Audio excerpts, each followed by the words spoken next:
think a lot of people think that rap music is making people turn to crime, and that this whole rap industry is creating all this violence and all this drug use. And music is totally clouded over by this mist of all the issues, like the women in rap and the violence and like the alcohol and the guns. You're totally losing sight of what rap really is. And instead of sending positive message, they're telling the negative messages. Righteousness is out there in the world, but it's quote unquote uncool, so people don't speak about it. You know what I'm saying? So I think a lot of people fabricate to try to get the money. I don't even know what's real and what's not. I mean, I don't see why people are making up these fantasy worlds and rapping about it. I think a large part of it has to go way back in history. Like the old school and stuff, it used to be like telling stories and all of that. It didn't get diluted. It was raw and it was real. What we're gonna do right here is go back. From the time of the ancient Egyptians until today. Way back, way back, appears. Way back, way back. Back there in the beginning. Back there in the beginning. Back there in the beginning. When and how did hip-hop music originate? It started to come together in the mid-'70s. In and around New York, mostly in the Bronx. DJs like Kool Herc at first. It all got started back in teenager coming up. You know, I was an immigrant from Jamaica. I liked to, you know, play music, and what I noticed was people used to wait till a certain part of records to go off on. They call it go off back there, they're not breaking. You know, go off, you know, so then we start calling it breaking. The street culture has started. You know what I'm saying? It was the graffiti, and then when the street music came about, then the break dancers came about. And not only was it a style of dancing, but it was just a lifestyle. Well, what I contributed to this hip-hop sort of form, nobody was doing. Nobody actually thought about taking two records and constantly repeating them on time, okay? Doing acrobatics with it, faking the phase, rubbing the record, okay? My thing was to build a cueing system, a special system to the point where I can pre-hear the record playing before it goes out to the public. Once that was discovered, I went to the laboratory for like 2 years. I broke countless turntables. Bass. At my time, it was an experimental thing for what I was doing. I personally didn't think that people would quite understand what it was that I was trying to do.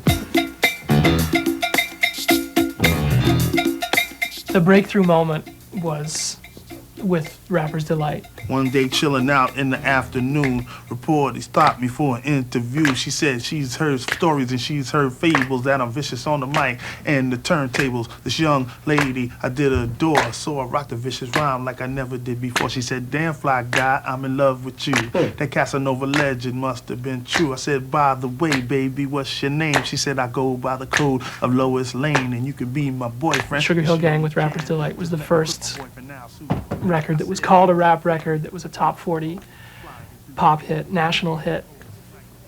That's the end of 1979. That's a full 15 years ago.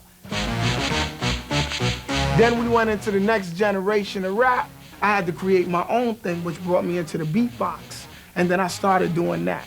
So what I did was I memorized the music or whatever I liked when I was walking home. And I would take it and keep it in my mind. And then I got so good at it that I can learn how to play any song in a matter of seconds, just by listening to it, like this. Planet Rock, right? I used to like this song.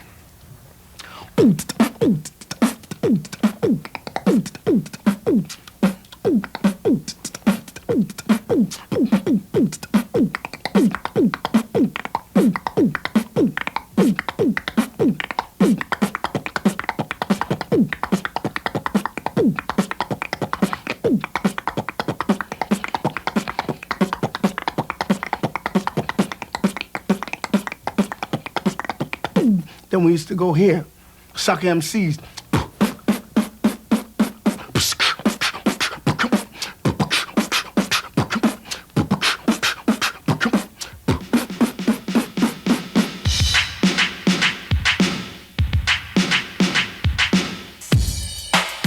We just came along in rap music where it was so new that any direction that we stepped off into was going to be an adventure and was going to be something that was going to be ours. And we just caught it at that time where we kind of like carved our niche. Friends is a word we use every day. Most of the time we use it in the wrong way. Now you can look the word up again and again, but the dictionary doesn't know the meaning of friends. And if you ask me, you know I couldn't be much help. Of course, a friend's somebody you judge for yourself. Some are okay and treat you real cool, and some mistake your kindness for being a fool. We like to be with some because they're funny. Others come around when they need some money. Some you grew up with around the way, and you're still real close to this very day. Homeboys through the summer, winter, spring, and fall. Then there's some we wish we never knew at all. This list goes on again and again, but these are the people that we call friends. Friends. How many of us have them? Friends. Ones we can depend on. Friends. How many of us have them? In the beginning, I think that rap sort of came off as like not necessarily conveying any type of message, or not distinctly wanting to convey that. When do you think it started having a real social conscience? With the message. The message really hit home. When I heard Melly Mel, I give him, he's the king, the godfather of rap. The message. The message was a record that came out in 1982 by Grandmaster Flash and the Furious Five, and it was the first record, the first rap record that carried a social message with it. Broken glass everywhere. People on the stage, you know they just don't care. I can't take the smell, can't take the noise. Got no money to move out, I guess I got no choice. Rats in the front room, roaches in the back, junkies in the alley with the baseball bat. It was basically a singles format until 1984 when Run DMC released their first album and really established that you could make a full album of rap that would work. And they sort of took rap on record to another level.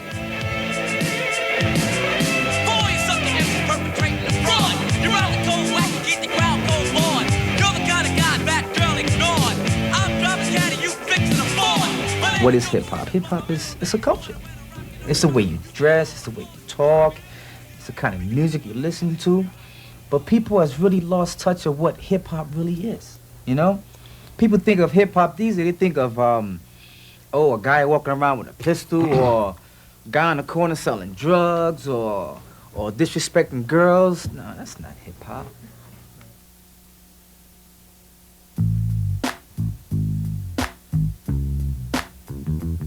I bump hoes, now it's your turn. Tell me, young tender, when will you learn? I'm a player, bitch. I'm a player, bitch. You hear about women being bitches and hoes, and you see them in the videos shaking their thing, but why are they being portrayed like that? Why are these women up there? That's just the way our society has been, because you automatically assume the boys are strong and the girls are weak and the girls are just there to be quiet. Over the years, women have been dissed thoroughly by men, and the videos now are feeding to the male ego. It comes along with the whole image. It's part of the image. The guns, the 40, and the bitches and hoes. It's setting the wrong kind of image. It's portraying a wrong kind of society. I think women play on that bitch image. I think there's a difference between men, like calling this might be sexist, but a woman calling herself a bitch and a man calling a female a bitch. Who you calling a bitch? I called myself a badass bitch from Brooklyn. Not in a sense where, all right, yo, B, come here. No, my name is Light, my name is Lana, you can use any of those, that's fine. One thing, words are what you make it. I don't think it's the words that cause the harm, it's the anger behind the words. It's a terminology that we as young hip-hop kids have just come up with that we're able to identify and relate with. It's the same with the word nigga. I want to know how such a negative, dirty, derogatory word like nigga could turn into this powerful word now. Back in the South, they did lynching and they called the black people niggers, then that was all bad. And now, because a black person uses the word nigga, it's okay. Words are what you make it. The problem is that every woman is being labeled as a bitch. We see me and my bitches, a whole room of girls. It's women in general.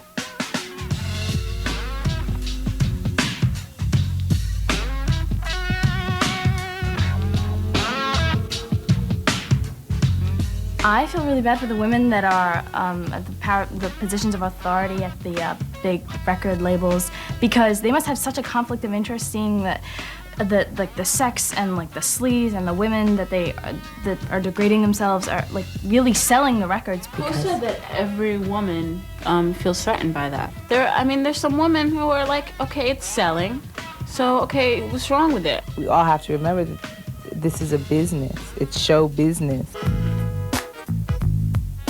I think that a lot of people take that way, way too seriously. I mean, certainly he's not out macking hoes and, riding around in the Cadillac all the time. That's not real, that's show business. I used to get them young girls. I used to be broke and had a messed up curl. And I think he's taken a character and developed it, and as a very smart businessman, sort of marketed his image. When he's off stage, he's Todd Shaw, who's a very nice guy. But when he's on stage, he is Too Short. And Too Short sells a lot of records. I heard someone say once that music is like 5% music and 95% profit, like it's 95% money. Mm-hmm. So who wants to hear, stop doing drugs, stop doing this, stop doing that? Nobody wants to be listening to that. By nature, sex sells, just as by human nature, we are attracted to violence. Ultimately, that's why gangster rap, I think, is so popular. If gangster rap sells, 1 million copies in a week, then it's supply-demand.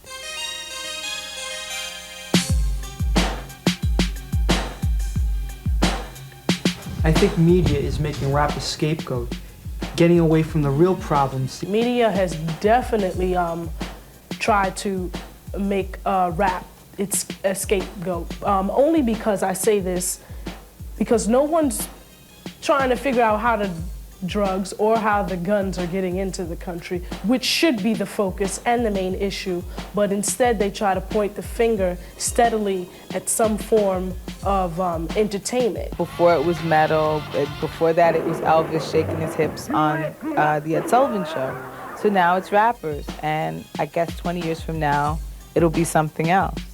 If it's an ugly picture that they're painting, then change the picture, don't change the painting. Those who think it's dirty have a choice. Change the station or I think that we have a right to turn off a radio station if they're playing a song you don't want to hear. But no one else should decide for a bunch of people that every single one of them doesn't want to hear a certain song. You're the buyer, so you have the choice whether or not to buy that material and stuff. The record companies will get the message, and it'll go round in a circle, and they'll stop promoting it. It'll become less popular. I think nothing should be censored. I think we all need to change our minds.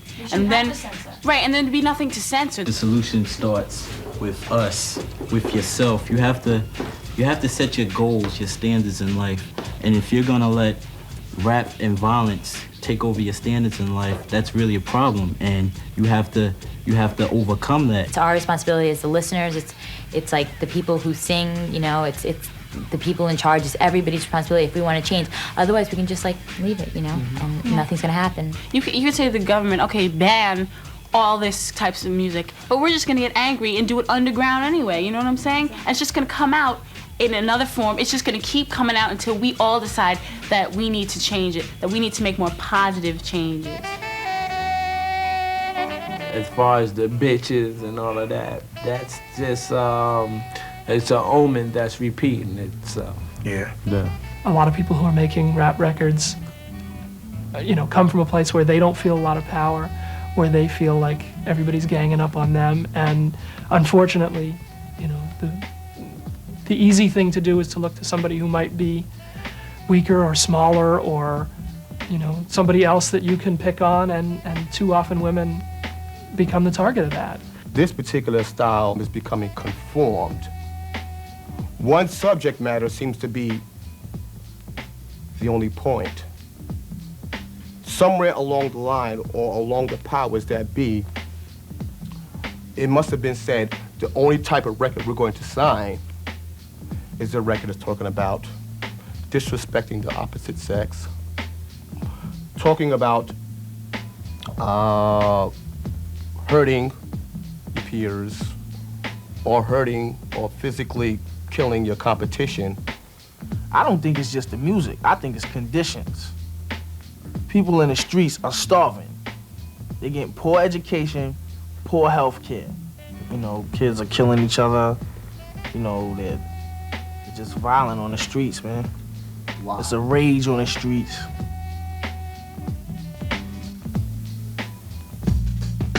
Everybody trying to gain some respect. Everybody just feels like they disrespected from the slightest thing, you know what I mean? That identity crisis thing pops up in and out. If you're sure of your manhood or your womanhood, you wouldn't get so upset to act so violent over such a trivial thing. Critics say that gangster rap is causing a lot of violence, is the cause of a lot of violence. What do you think? Violence was here before the gangster rappers' greats were born. Violence is gonna be here afterwards. People are tired of hearing records about I'ma kill you, I'ma shoot your mother, you ain't shit. It's too much anger.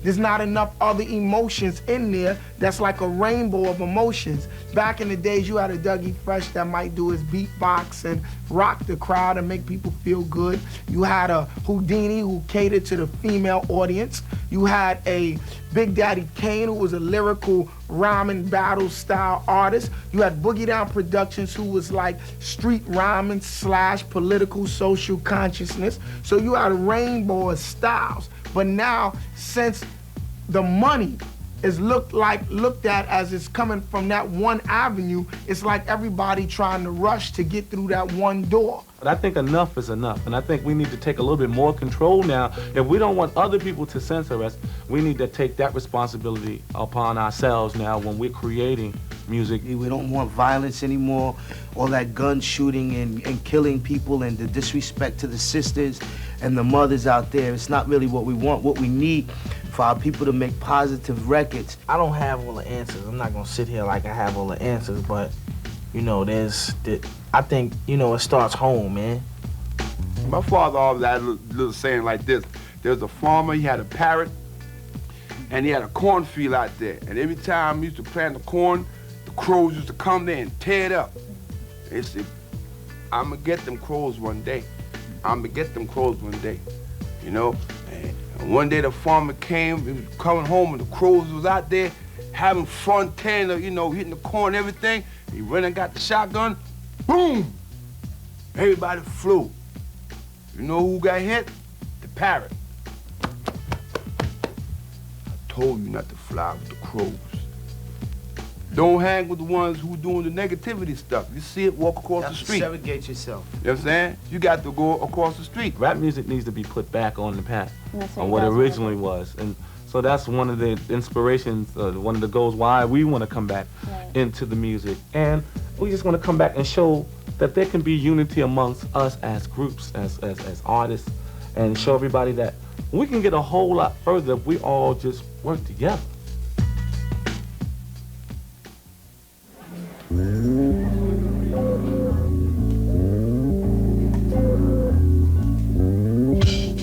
I think that they should start getting back into righteous rap. I'm not saying that the rappers who are doing it now are wrong about what they're speaking about, because the violence and all of that is what's happening. But the people that are listening to it are taking it in a wrong way.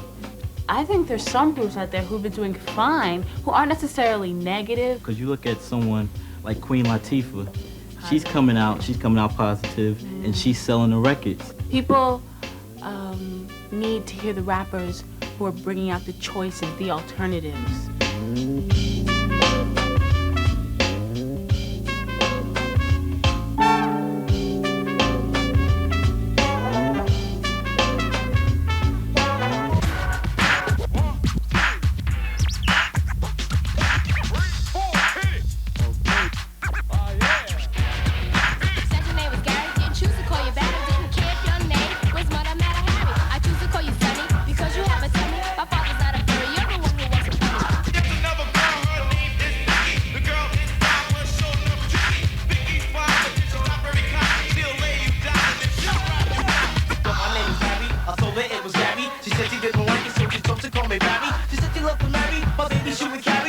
baby had a baby. You blink, the baby had it. Basketball is my favorite sport. I like the way they dribble up and down the court, just like